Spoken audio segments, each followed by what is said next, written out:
Hey everybody, welcome to my channel. Well, big day yesterday. So Panasonic Lumix has, I think, fully fleshed out their S1, 2, and S1R2 lineup. The only thing that I could see which is missing was which would be an S1H or S1H2. Uh, but that might not be necessary. We'll see. It looks, if you're an L mount shooter, looks like it's, pretty impressive camera. The S1 Mark II. A little pricey, a little bit more than I think some people want to pay for a 24 megapixel camera, but really, 24 megapixels is fine, folks. It really is. There's always these people who want to crop and say they need more megapixels. I did very large blow-ups from a 22 megapixel Canon 5D Mark II, and I cropped to 4 megapixels, and I think I made 16 by 20s. And that was quite a while ago. So you can still do that with modest number of megapixels. I still hear people saying, well, the only reason you need a lot of megapixels is to do a billboard. Sorry, billboards are low resolution. Go to any billboard advertiser site and look at the image specifications, and you will find they are only a few megapixels because nobody gets up close to a billboard. So, but my thoughts about these cameras,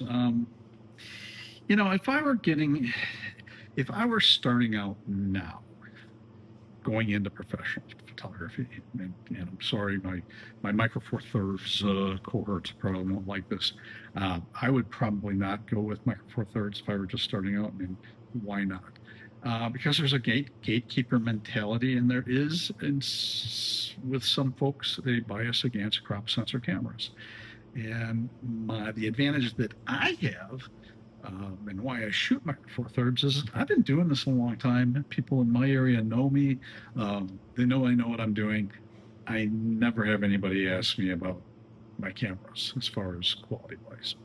The newspaper I shoot for loves the images that come out of the G9 Mark II.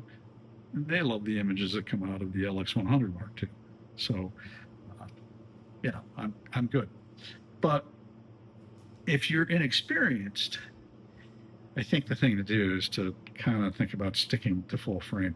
If you don't have a lot of money, boy, you can get tons of DSLRs out there. DSLRs are still fine cameras. You can get deals on Nikon and Canon DSLRs. So if you're just starting out, you could build a kit for not a lot of money, and it will do just fine.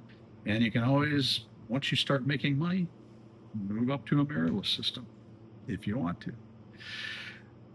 As far as the features on these cameras, the S1 Mark II is just, for me, overkill. Hell, the G9 Mark II is kind of overkill. I don't use all the video features in these cameras. You know what I'm doing right these days with the G9 Mark II? Primarily shooting 3.8K open gate. Because, I don't need a lot of resolution.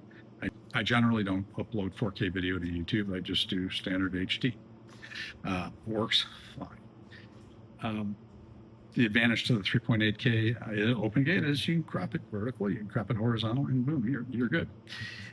The feature that is in these new cameras that I would like to see come to the G9 Mark II, and maybe it can be done in a firmware update, and that is the 10-bit HEIF file for photos.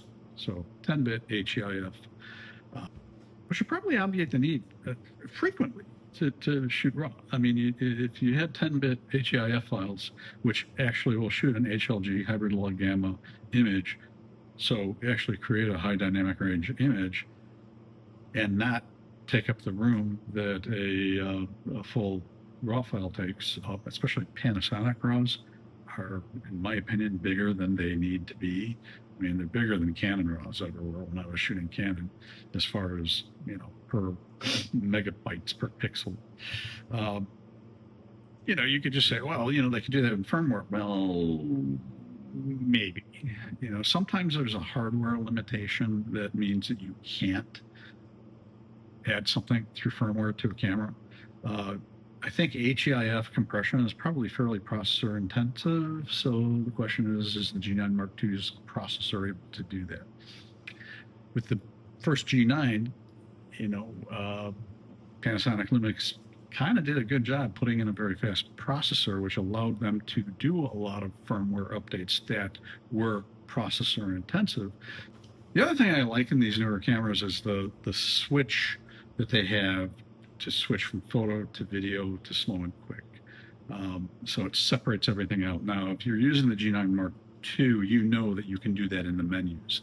So there's what's called the combined sets. So you can set up settings specifically for video and for photos. So an example is for video, I have shutter speed set to 180 degrees rather than a set shutter speed as I do for photos. So the ability to set shutter angle is a nice feature, but I think it's just a better idea to have the little toggle switch that they have to go between modes. Just makes things much simpler, and it frees up space on the main mode dial for a lot of custom settings. So I think that people who buy these cameras are going to be very, very happy with them. I mean, if I were actually interested in a full frame camera, I would consider probably the S1 IIe. I'm not sure that I need a sensor as fast as what is in the S1 II. I mean, if you're shooting a lot of action, shooting a lot of sports, shooting, there's some wildlife where, you've got fast movement, you probably want that faster sensor. But for a lot of things, the sensor in the S1 IIe, which is the same sensor as in the S5 Mark II cameras, is probably going to be sufficient for a lot of folks. And then you get the added video modes in the S1 IIe. Although, my God, I mean, looking at all the reviews, there's just so many of them. And of course, so even on the G9 Mark II, there's a whole lot more than you normally would need. So you can actually save a subset into your own list of the few that you use, so you don't have to hunt for everything. Unfortunately, nothing for Micro Four Thirds fans.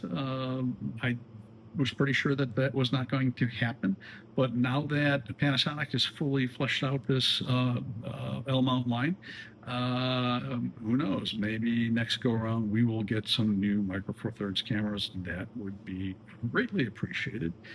So I think this was a good upgrade for the S1 line, and the reviews that I'm reading, people are just really giving it glowing reviews. So it's good to see. I think it keeps Panasonic in the game. I think that people are looking at full frame cameras. They would do well to look at these cameras in addition to these Canon, Sony, Nikon usual cameras that people go for full frame. So my thoughts. If you have any thoughts, leave them in the comments. And if this is useful or interesting to you, hey, give it a thumbs up. I'm Todd Banner. I will see you next time.